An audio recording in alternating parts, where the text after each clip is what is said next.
नमस्कार, जनतंत्र टीवी देख रहे हैं आप। आपके साथ मैं हूं संतोष गंगवार। बुलेटिन की शुरुआत करेंगे। हरियाणा के मुख्यमंत्री मनोहर लाल ने नई दिल्ली में केंद्रीय गृह मंत्री अमित शाह से मुलाकात की। अमित शाह और मनोहर लाल के बीच किसान आंदोलन को लेकर चर्चा हुई है। हरियाणा सीएम ने केंद्रीय गृह मंत्री को राज्य में चल रहे किसान आंदोलन की जानकारी दी है।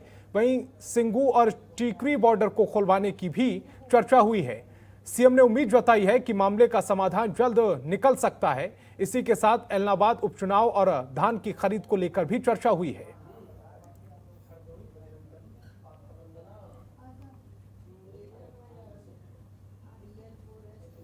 मुख्य रूप से जो रास्ता खोलने दोनों बॉर्डर जो हमारे सिंगू बॉर्डर और टिकरी बॉर्डर के रास्ता खोलने का विषय ये उनके सामने रखा है कि सुप्रीम कोर्ट में वैसे तो विषय चल रहा है और हमारी बातचीत भी चल रही है। 20 तारीख को सुप्रीम कोर्ट में केस लगा है। हरियाणा सरकार की ओर से हम अपना पक्ष रखेंगे और किसानों को भी इस बार किसान नेता है उनको भी पार्टी बनाया गया है। वो सारी रिपोर्ट भी उनको की है और अगर उससे पहले कोई सहमति बनती है तो पहले रास्ता खुलेगा, नहीं तो फिर सुप्रीम कोर्ट के जो आदेश होंगे उसके हिसाब से राष्ट्रपति के चुनाव की वो चर्चा भी हुई है। जगह जगह जो किसान आंदोलन कर रहे हैं उस पर भी सारी बातचीत में उनको बताई है।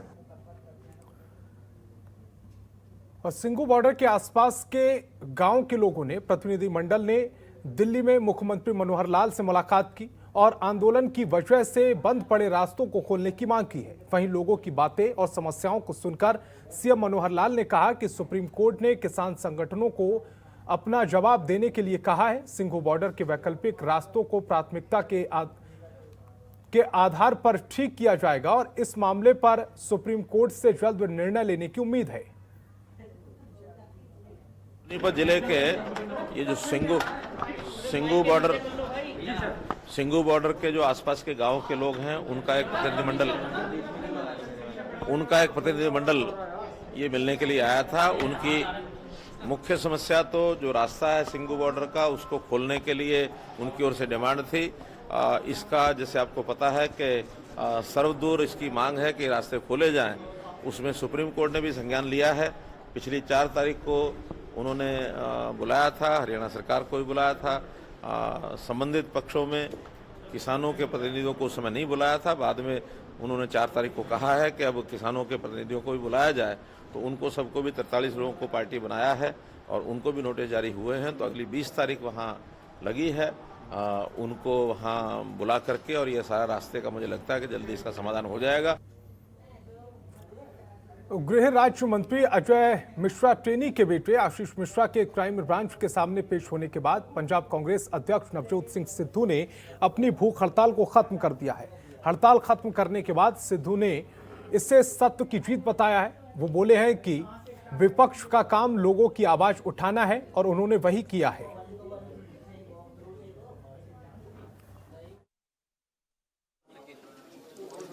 सत्य की हमेशा जीत होती।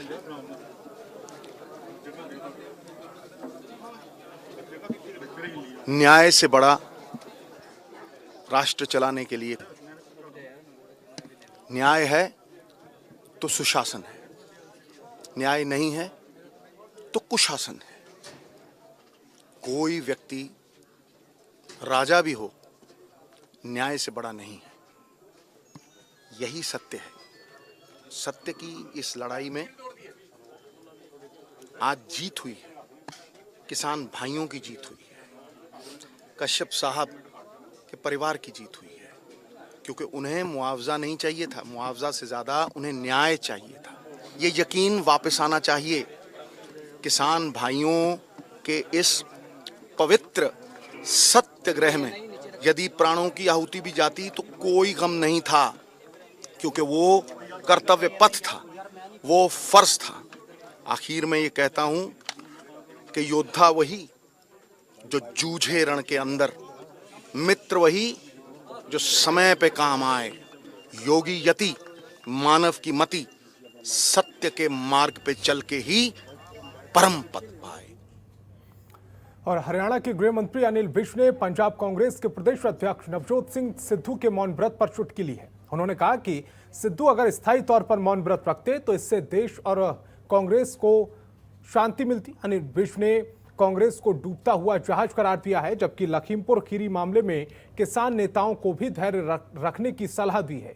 आपको बता दें कि लखीमपुर खीरी मामले में गिरफ्तारी न होने से खफा संयुक्त किसान मोर्चा की ओर से 18 अक्टूबर को रेल रोको प्रदर्शन करने का ऐलान किया गया है। इस पर गृह मंत्री अनिल विज ने प्रतिक्रिया देते हुए कहा कि लखीमपुर खीरी घटना पर उत्तर प्रदेश सरकार निष्पक्ष कार्रवाई कर रही है, मामले में जांच की जा रही है। उन्होंने किसानों से इस मामले में धैर्य रखने का आह्वान किया है। उन्होंने कहा है कि किसानों को इस मामले में धैर्य से काम लेना चाहिए। ये लखीमपुर में प्रशासन कब किसके क्या कार्रवाई करनी है वो कर रहा है और वो प्रक्रिया जारी है। बाकी नवजोत सिंह सिद्धू जी ने मौन व्रत रखा है और अगर ये परमानेंट ही मौन व्रत रख लें तो इससे कांग्रेस को भी बहुत शांति मिलेगी, देश को भी बहुत शांति मिलेगी। और इलाहाबाद उपचुनाव को लेकर जसपा नेता दिग्विजय चौटाला ने इनेलो पर बड़ा हमला किया है। दिग्विजय चौटाला ने कहा कि अभय चौटाला ने विधानसभा में बोला था कि जब तक कृषि कानून वापस नहीं होते वो विधानसभा का मुंह नहीं देखेंगे, तो आज वो ये बताएं कि वो चुनाव क्यों लड़ रहे हैं। साथ ही दिग्विजय ने इलाहाबाद में बीजेपी और जसपा का विरोध करने वाले किसानों को इनेलो का एजेंट बताया है। साथ ही दिग्विजय ने कहा कि वो जल्द ही इलाहाबाद का चुनाव प्रचार में जाएंगे। जसपा नेता दिग्विजय चौटाला ने इनेलो पर निशाना साधते हुए कहा कि आज एक सीट वाला है जो आज शून्य पर है, चाहे उसकी एक सेट भी आ जाए, वो एक सीट से 41 सीट कभी नहीं पहुंच सकता। ये तय है कि उनकी सरकार किसी भी कीमत पर नहीं बनेगी। अभय सिंह जी को तो कोई मुद्दा ही नहीं मिला। उनने जब छोड़ा था विधानसभा में कह के आए थे कि इस विधानसभा का मुंह तब देखूंगा जब ये काले कानून रद्द हो जाएंगे, जिनको खुद काला कहते हैं। मैं तो काला नहीं कहता, मगर आज उनके पास क्या मुद्दा है? हमारे कैंडिडेट की तरफ तो बाद में कोई ना कोई तो चुनाव लड़ेगा ही, वो तो उसमें तो बाद में जाए। वो इस बात का जवाब दें वो चुनाव क्यों लड़ रहे हैं। और अर्जुन ने ये कहा, एक मैं कोई सोशल मीडिया पे सुन रहा था, यहां तक कह दिया कि अगर हम विधानसभा गए और ये कानून फिर भी रद्द नहीं हुए तो फिर हम फिर इस्तीफा दे देंगे। इसका मतलब उनके इस्तीफे के इस हेर फेर में इलाहाबाद की जनता को नहीं झोंक सकते आगे, ये हमें समझना होगा। इसलिए इनको अगर ये गेम खेलने हैं, ये अपना खेलते रहे, इलाहाबाद की जनता कड़ा सबक सिखाएगी। और हरियाणा के परिवहन और खनन मंत्री मूलचंद शर्मा फरीदाबाद पहुंचे, जहां मूलचंद शर्मा ने सेक्टर 8 में वैक्सीनेशन कैंप का शुभारंभ किया है। उन्होंने इस मौके पर जनता से आग्रह किया है कि किसी भी भ्रम में न पड़ें और समय पर वैक्सीन लगवाकर कोरोना जैसी महामारी को देश से खत्म करने में प्रदेश सरकार की मदद करें। इस मौके पर परिवहन मंत्री मूलचंद शर्मा ने कहा कि जब सभी को वैक्सीन लग जाएगी तभी देश सुरक्षित रह पाएगा। आपको बता दें कि सेक्टर 8 के हनुमान मंदिर के सामने लगाए गए वैक्सीनेशन कैंप में बल्लभगढ़ के एसडीएम त्रिलोक चंद, फरीदाबाद के सिविल सर्जन डॉक्टर विनय गुप्ता, वैक्सीनेशन नोएडा अधिकारी डॉक्टर मान सिंह सहित सैकड़ों लोग मौजूद रहे। इस वैक्सीनेशन कैंप में 500 लोगों को वैक्सीन लगाई गई है। परिवहन मंत्री मूलचंद शर्मा ने डॉक्टर की टीम को बधाई दी। वहीं उन्होंने लोगों से भी अपील की है कि वो समय रहते वैक्सीन लगवा लें। जो वैक्सीन का जो पगड़ा चल रहा है और सबसे ज़्यादा भारत में वैक्सीन लगी है और अभी जानकारी 84 करोड़ लोगों को वैक्सीन लग चुकी है और जितनी तेज़ी के साथ हमारे देश में वैक्सीन लग रही है और फरीदा जैसे ज़िले में सबसे ज़्यादा वैक्सीन सभी साथियों ने, सभी डॉक्टर्स ने, सभी एनजीओ, सभी सामाजिक धार्मिक संगठनों सबसे ज़्यादा वैक्सीन फरीदाबाद में लगी है और जल्दी से जल्दी वैक्सीन पूरी होने के आसार हैं और आने वाले समय में वैक्सीन के लिए पूरी तरह मुक्त हो जाएगा। बिल्कुल आने वाले समय में फरीदाबाद पूरी तरह वैक्सीन मुक्त। और सोनीपत पुलिस ने लाखों रुपए लेकर परीक्षा पास कराने और नौकरी लगवाने के धंधे को चलाने वाले एक गिरोह का पर्दाफाश किया है। स्पेशल टास्क फोर्स सोनीपत और गुरुग्राम टीम ने 6 आरोपियों को धर दबोचा है। ये लोग ऑनलाइन और ऑफलाइन परीक्षा में सेटिंग करके एसएससी, CHSL और MTS, रेलवे क्लर्क, नीट और IIT सिपाही और दूसरे एंट्रेंस परीक्षाओं में रुपए लेकर नौकरी लगवाते थे। इन आरोपियों से पूछताछ के दौरान पता चला है कि शातिर अपराधियों का ये नेटवर्क जयपुर, दिल्ली, हरियाणा, पंजाब और बिहार जैसे राज्यों में फैला हुआ है। इन जालसाजों ने हरियाणा प्रदेश में पानीपत, गन्नौर, सोनीपत, पंजाब में मोहाली और महाराष्ट्र के नागपुर में लैब कर रखी है। हर एक लैब में काम के दौरान 300 से 400 कंप्यूटर प्रयोग में लाए जाते हैं।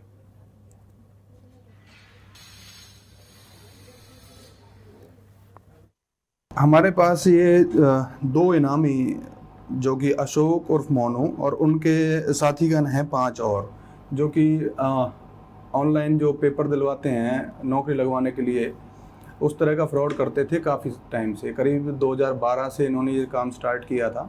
जगह जगह इन्होंने अपनी लैब्स खोली हुई हैं और उन लैब्स में जो एग्ज़ाम होता था उनका रिमोट एक्सेस लेकर, तो जो बंदे इनके पास आते थे, इनके कॉन्टैक्ट के थ्रू जो इनके साथी होते थे, जो बंदे लेके आते थे पेपर पास कराने के लिए, तो उनका ये पेपर पास कराते थे।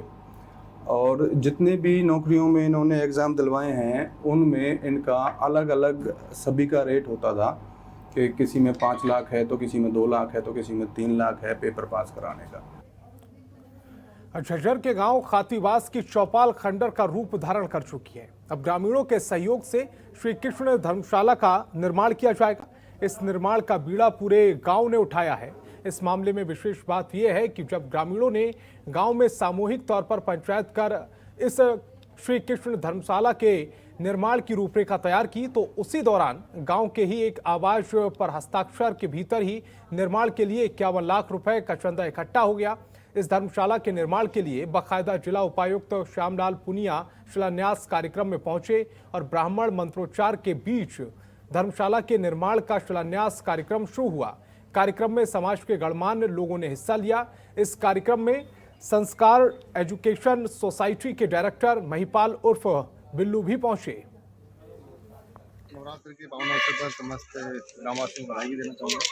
इन्होंने इस जो पुण्य काम है गांव की चौपाल जो इन्होंने जन सहयोग से बनाने का बीड़ा उठाया, तो समझता हूँ आने वाले समय में हर गांव को सोचना चाहिए। तो सार्वजनिक हित के काम है, गाँव को आपस में एटलीस्ट जिसका जो ओनरशिप की हम बात करते हैं, कोई भी एसेट के रख रखाव का तभी हमारी जिम्मेदारी आएगी जब हमारा कुछ न कुछ 1 ईंट या कुछ भी थोड़ा बहुत उसमें कंट्रीब्यूशन हो। तो ये जो जन सहयोग वाली जो बात है वो मैं समझता हूँ एक वेलकम स्टेप है। और जो भी सामाजिक कार्य है उसमें आगे मैं देखता हूँ जिले भर के लोगों का मैं आह्वान भी करता हूँ कि अपने आस पड़ोस में जहाँ संभव हो ऐसे कामों में अपना योगदान। खबरों के निष्पक्ष विश्लेषण के लिए सब्सक्राइब करें Jantantra TV and press the bell icon. Never miss any update.